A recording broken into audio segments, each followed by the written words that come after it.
जो प्रक्रिया, हम प्रक्रिया को पूरा कर रहे हैं। उनको सुनाई दे रहा है कि नहीं दे रहा है, एक मुंह से बोला जाता है, रिटर्न में दिया जाता है। हम कहें कि पूरी ज़मीन लिखा लिए, ये माना नहीं जाएगा जब तक रिटर्न भी दे दिए, राष्ट्रपति को भी दे दिए। और आगे हमारा एक चांस और बचता है, जब हमारे मौलिक अधिकार का उल्लंघन होता है तो सुप्रीम कोर्ट उसको बचा सकती है। अगर सुप्रीम कोर्ट भी हस्तक्षेप नहीं करेगी तो क्रांति को अवश्य। लेकिन आप लोगों को आज आने पर कुछ मीडिया ये चला रहा है फिर किसान जो दिल्ली को लूटने आ गए। देखिए, लुटेरा उल्टा चोर कोतवाल को काटा है। जो लूट रहा है वो लुटेरा खुद है, हमको क्या लूट बनाएगा। हम तो जा रहे थे रामलीला मैदान में, हमको इस रोड पर रोक दिया गया और रोक करके तरह तरह का प्रोपेगेंडा किया गया। आपके मीडिया के साथी में अभी आया, बहुत सारे मीडिया के साथी एक सवाल करते हैं रोज़ हमारे किसान साथियों से, ये बताइए भैया 7 महीना हो गया, अभी सरकार सुन नहीं रही है, तो आप लोग क्या कर रहे हैं। लेकिन मैं एक साधारण आदमी को भी कह रहा हूँ पूरे देश में, अगर वो किसी का कोई कर्ज ले ले या पूरी अपने घर दूध मंगवाए, फल मंगवाए, सब्जी मंगवाए, किसी किराना की दुकान से सब सामान लेके आए, 1 महीना तक लगातार लाता रहे, जब पैसा देने की बात आवे तो झगड़ा कर दे, उसको पैसा ना दे। अगर वह साधारण व्यक्ति भी, गरीब से गरीब व्यक्ति भी जो दुकान किया हुआ है, अगर अपने 10 आदमियों को, परिवार को ले करके अगर उस व्यक्ति के सामने द्वार पर बैठ करके और जलील करने लगे, तू मेरा पैसा ले लिया, तू चोर है, डाकू है, और गांव वालों को जुटा करके अगर बोलने लगे, तो उस आदमी का, मेरे भाई, अगर थोड़ा भी शर्म उस आदमी के अंदर है तो घर से निकलना उसका दुर्लभ हो जाएगा। आज हम दिल्ली की राजधानी में सरकार के सामने उसके छाती पर बैठे हुए हैं। यहाँ पर किसान उसको जितनी भी लूटपाट किया है खुलेआम बोल रहे हैं, और इनके इंटेलिजेंस, विजिलेंस, सारी मीडिया, CBI सारी इनको एक एक रिपोर्टिंग करती है, लेकिन इनके दम नहीं है कि सरकार के प्रतिनिधि लोग किसानों के सामने सीना तान करके आके खड़े हो जाएं और कहे कि तुम लोग यहाँ गलत हो। इनकी मिलिट्री लगा लिए, पुलिस लगा लिए, किल ठोक लिए, लेकिन आज लाखों किसान इनको घेर के बैठे हैं। ऐसी बेशर्म सरकार को 1 मिनट भी रहने का हक नहीं है। आपने शक्ति प्रदर्शन भी कर लिया, सभी तरीके का आपने जो उपाय करने थे कर लिए, लेकिन सरकार की सेहत पर तो असर नहीं है ना। वही तो मैंने आपसे कहा कि सरकार एक बेशर्मी से पार हो जाती है। लेकिन एक बात सुन लीजिए, सरकार हमें उकसाने का प्रयास करती है। जो गोदी मीडिया है वो आती है तो हम किसानों के ही उकसाने का प्रयास करती है कि अरे भाई सरकार नहीं सुन रही तो आप लोगों का अगला स्टेप क्या है। वो चाहते हैं कि हम युद्ध क्रांति, रक्त क्रांति कर दें। लेकिन यही सबसे बड़ी हमारी जीत हो रही है कि हम अनुशासन के ढंग पर अनुशासित होकर के अहिंसात्मक तरीके से अपनी बात रख रहे हैं। जानते हैं, अभी कल हमारे संयुक्त किसान मोर्चा के साथियों रविंद्र साहब ने भी, जोगेंद्र यादव ने भी अपनी बात रखी कि मेरे साथियों अनुशासन को भंग नहीं होने देना, क्योंकि जानते हैं कोई बीमारी होती है, एक बीमारी होती है तो डॉक्टर क्या बोलते हैं, भैया दवाई खा लो 3 दिन में ठीक हो जाओगे। कोई बीमारी होती है तो कहते हैं भैया 6 महीना का कोर्स है, 6 महीना चला लो। कोई बीमारी होती है तो कहते हैं 1 साल का कोर्स चला लो। कोई बीमारी होती है तो कहते हैं कंटिन्यू 3 साल दवाई चलेगी। तो हम यहाँ सरकार के जब तक है 2022 तक की दवाई करने के लिए बैठ गए हैं। ये अब 1 दिन वाली 2 दिन वाली डोज से नहीं, अब इनको 10 के डोज हम इंजेक्शन लगा रहे हैं यहाँ से धीरे धीरे, और ऐसा इंजेक्शन लगाएंगे खुद सूख जाएंगे। लेकिन क्या लगता है आपको कि किसान जो है, बंगाल का चुनाव अलग रहा, यहाँ का चुनाव एक अलग माहौल है। यूपी में 3 बार योगी बीजेपी की सरकार रह चुकी है, आ चुकी है, बंगाल में तो आज तक नहीं आया। क्या किसान आत्मविश्वास में तो नहीं एक्स्ट्रा? देखिए मेरे भाई, चुनाव एक दूसरी प्रक्रिया है, चुनाव दूसरी प्रक्रिया है। हम हमारे जो ये चुनाव की जो प्रक्रियाएँ होती हैं, चुनाव में एजेंडे होते हैं, मुद्दे होते हैं। हमारा चुनाव आएगा तो हम उनको समझ देंगे। लेकिन हम किसान यहाँ पर यही कह रहे हैं, जितनी भी रूलिंग पार्टियाँ हों, चाहे जो हमारी विपक्ष पार्टियाँ हों, सबसे हमारा किसान यही कहता है, जो किसानों का नहीं वो किसी का नहीं, जो किसानों का नहीं वो किसी का नहीं।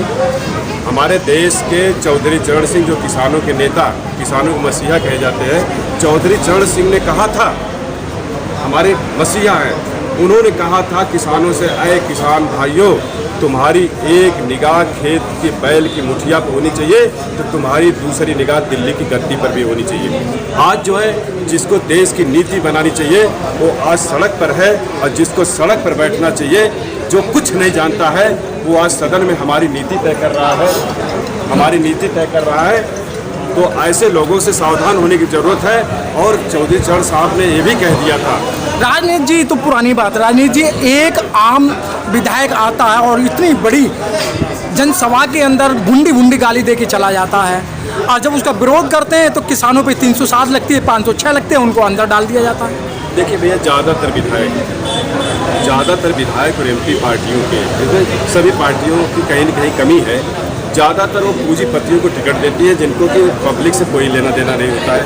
एसी में बैठ के आते हैं और उनको टिकट मिल जाता है, टिकट मिल के एमपी एमएलए बन जाते हैं। उनको नीति का पता ही नहीं। आज यहाँ पर गर्मी पड़ रही है, एक भी एमपी एमएलए, आप दिल्ली में चले जाओ, कभी कहीं भी चले जाओ, एक भी एमपी एमएलए इसमें घरों में नहीं दिख रहे हैं। सब जा करके आइस हिल में बैठ करके कहीं नैनीताल चले गए हैं, कोई मसूरी चला गया है, कोई रानीखेत चला गया है, कोई आइसलैंड में जा करके ठंडी ठंडी हवा ले रहे हैं। तो ऐसे लोग हमारा दुख दर्द क्या समझेंगे। लेकिन इस किसान तो वोट तो गरीबी लोग देता है ना, मालदार कभी पूंजीपति लोग वोट देता है उन लोगों को, गरीब लोग ही वोट देता है ना। आज आप जो चिल्ला रहे हैं, अगर आप वोट उनको नहीं दिया होता तो आज आप चिल्ला नहीं रहे होते। देखो, मैं तो ये नहीं कहा कि चौधरी साहब ने कहा था, एक फार्मूला दिया था कि आपकी एक निगाह अगर बैल की मुठिया पर होनी चाहिए, दूसरी होनी चाहिए सदन में कुर्सी पर होनी चाहिए, दिल्ली की गद्दी पर होनी चाहिए।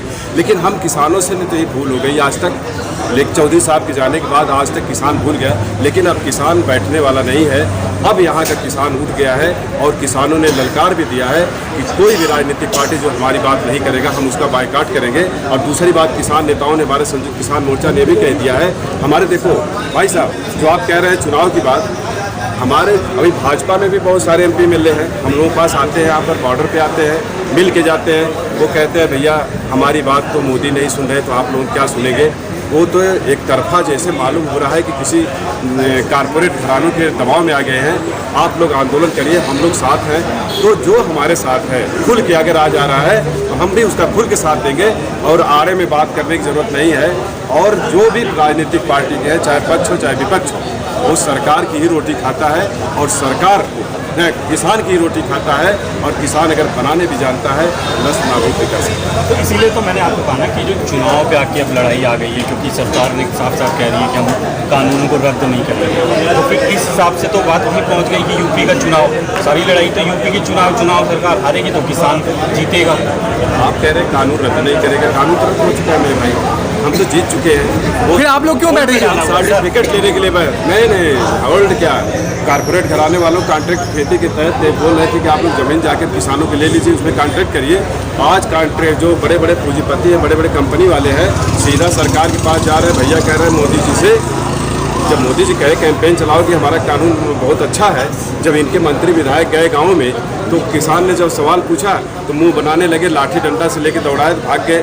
भागने के बाद ये हुआ जाके प्रधानमंत्री से ये लोग कहे कि भैया जब तुम्हारे मंत्री विधायक को किसान दौड़ा ले रहा है और तुम्हारे मंत्रियों को टूटा फाड़ दे रहा है, तुम्हारे हेलीकॉप्टर मुख्यमंत्री को नहीं उतरने जा रहा है देगा, तो हम जब किसानों की ज़मीन लेने जाएंगे तो हमको तो जिंदा दफन कर देगा।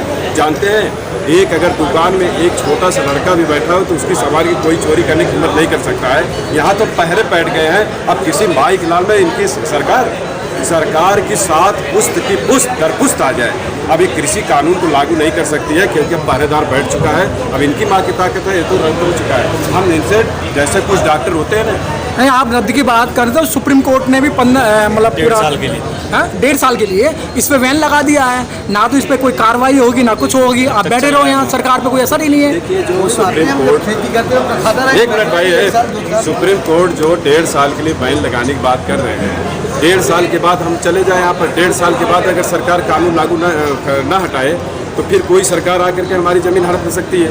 हम यहाँ पर कह रहे हैं कि ठीक है भाई, जैसे कुछ डॉक्टर होते हैं ना, कुछ डॉक्टर होते हैं साथी टाइप के, तो कोई अगर बीमार होता है तो 6-6 दिन 7-7 दिन उसकी डेड बॉडी को भी रख करके आईसीयू में कहते हैं अभी आईसीयू सांस चल रही, पैसा लूटते रहते हैं। तो ये जो इनका कृषि कानून है, डेड बॉडी इनकी आईसीयू में चल गई है, लेकिन कहते हैं तो बचाओगे, हम कहते हैं तुम हमारी डेथ राजनीति जी तो आप अपना बढ़ास मिटा रहे हैं, बढ़ास मिटा रहे हैं। नहीं, हमारे डेथ सर्टिफिकेट दे दो, हम उसका क्रियाक्रम यहाँ अंतिम संस्कार करके जाएंगे, ऐसे थोड़ी जाने वाले हैं। ये तो आप अपने बढ़ास मिटा रहे हैं कि काला कानून रद्द हो चुका है, डॉक्टर की उपमा दे रहे हैं, लेकिन आपको लग नहीं रहा है क्या जो कानून है वो लागू हो चुके हैं?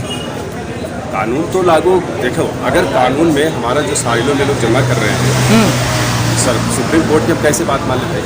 सुप्रीम कोर्ट का कि हम 1.5 साल के लिए होल्ड किए हैं, लेकिन आज भी हमारे जो गेहूं, चावल, आलू, प्याज, टमाटर, ये सब आज भी इनके साइलों में जा रही है और हमारे देश को पूरा बंधुआ मजदूर बनाने के प्रयास अभी जानते हैं। जब हम अप्रैल मई में अपना मार्च अप्रैल में आलू की खुदाई कर रहे थे तो उसमें 4 रुपये 5 रुपये किलो हो गया था। प्याज हमारी 4 रुपये 5 रुपये किलो हो गई थी। फिर अब 1 महीने के बाद सीधा वो आलू 50-60 रुपये किलो चला जाए। प्याज अभी कल मंडी से लोग बता रहे थे 40-50 तक पहुँच चुकी है। तो ये तो हमको ज़िंदगी भर के लिए बंधुआ मजदूर बना दिए मेरे भाई। इसीलिए तो हम यहाँ बैठे हैं और साइलों में भी किसान हमारा कॉल कर दिया है कि साइलों में रखना बंद करो, क्योंकि हम तुम्हारे ऊपर यहाँ बैठे हुए हैं और पूरे विश्व की निगाह है। और जो कहते हैं आप लोग कि इसके बाद आप लोगों के उग्र ये नहीं होता, वो नहीं होता है। हमारी असली जीत तो ये है कि हम संयम से काम लें। हम संयम से काम लें। सरकार को झुकना पड़ेगा, क्योंकि विश्व की पूरी निगाह है। हम सरकार को झुका देंगे और यहाँ पर अगर हम संयम से बैठे रह गए, अनुशासन से बैठे रह गए, तो सरकार बताइए पूरा दिल्ली घिरी हुई है, लाखों किसान बैठे हुए हैं, रोज़ इनका एक से एक इशू हमारे बढ़ते जा रहे हैं। तो सरकार को तो झुकना ही पड़ेगा, क्योंकि सरकार हमसे है, हम सरकार से नहीं है। क्या लगता है किसान सक्षम है? अगर चुनावों को देखा जाए उत्तर प्रदेश, तो उस पर पड़ेगा किसान का असर? उत्तर प्रदेश में अगर चुनाव कायदे से हो जाए, अगर ईवीएम को हटा दिया जाए, मैं तो चैलेंज के साथ अभी अगर की बात कर रहे हैं आप, अभी आपके पास में 1 साल 8 महीने पड़े हैं। 1 साल नहीं 8 महीने। 8 महीने पड़े हैं। जब चुनाव हार जाते हैं तो आप लोग कहते हैं कि भाई ईवीएम में गड़बड़ है। देखिए 8 महीने हैं आपके पास में। हमारा देश संप्रभुता चलता है मेरे भाई। इलेक्शन कमीशन जानते हैं, विश्व का चुनाव जो पंचायत चुनाव होता है ना, विश्व का सबसे बड़ा चुनाव उत्तर प्रदेश का पंचायत चुनाव होता है, जिसमें 4 बैलेट पेपर होते हैं, प्रधान, क्षेत्र पंचायत, ग्राम पंचायत, जिला पंचायत का। और चारों बैलेट पेपर पढ़ते हैं, चारों की काउंटिंग होती है, 24 घंटे में क्लियर रिजल्ट हो जाता है। ये चुनाव आयोग कहते हैं कि चुनाव कहता है कि भाई हम चुनाव कराएंगे तो 3 दिन गिनती में लग जाएगी, 2 दिन गिनती, उसमें तो 1 बैलेट पेपर गिनती में लगता है। तो आखिर जब हम बैलेट पेपर से मांग कर रहे हैं तो तुम भाई ईवीएम से क्यों चुनाव करा रहे हो? और इसमें जानते हैं विपक्ष की भी भूमिका है। विपक्ष भी, चाहे उसको कमज़ोर मान लीजिए, मात्र यूपी में चुनाव होने जा रहा है ना, मात्र 3 लोग लिख के भी दे दें, मात्र 3 लोग। चूँकि कांग्रेस सबसे विपक्ष के रूप में भारतवर्ष में सबसे बड़ी पार्टी है। कांग्रेस के राहुल गांधी, समाजवादी पार्टी के अखिलेश यादव, बहुजन समाज पार्टी की मायावती, 3 लोग यदि सिग्नेचर करके अभी चुनाव आयोग को दे दें कि अगर आप चुनाव ईवीएम से कराएंगे तो हम नहीं उतरेंगे मैदान में। इलेक्शन कमीशन की बस की बात नहीं कि चुनाव करा दे, क्योंकि चुनाव संप्रभुता, कोई भी देश संप्रभुता चलता है। ये नहीं कि चुनाव आयोग जैसे चाहे चुनाव करा देगा। अगर हम वोट दे ही के क्या कर रहे हैं मेरे भाई, हम अखिलेश को चाहे मायावती के किसी को वोट दे ही क्या कर रहे हैं, जब हमारा वोट वो गिरा ही नहीं पा रहे हैं, वो सीधा ट्रांसफरिंग हो जा रहा है। अभी 500 रुपये का तेल लेने जाओ पेट्रोल पंप पे, आप 500 रुपये का तेल ले रहे हो और वो तेल गिर रहा है, आपको गारंटी नहीं कि हमको 500 रुपये का तेल मिला कि नहीं मिला, जबकि इंटेलिजेंस, विजिलेंस, उसके इंस्पेक्टर सब लोग घूमते रहते हैं दिन भर, इसके बाद भी उसमें घपला होता है। ये तो 4 घंटे का खेल होता है मेरे भाई, 4 घंटे का ईवीएम में। लेकिन तो फिर कैसे कमाना चाहिए? आंदोलन जो है इसका असर पड़ेगा अगर आप जो है ऐसे कह रहे हैं? हम इसका इशू बाद में उठाएंगे, अभी तो हम चुनाव की बात नहीं करेंगे। मेरा कहना में है चुनाव आयोग से भी कि आप ईवीएम को हटा करके बैलेट पेपर से चुनाव कराओ। जो अच्छा आदमी है वो चुनाव जीत के जाएगा, हमारी बात करेगा, हमको भी तसल्ली होगी कि हम जो इसको वोट दिए, अच्छा आदमी चुनाव में जीत के गया। अगर ईवीएम से भी चुनाव हो जाए तो पूरे उत्तर प्रदेश में 5 सीट भी बीजेपी जीतने की हैसियत में नहीं है मेरे भाई। Press the bell icon on the YouTube app and never miss another update.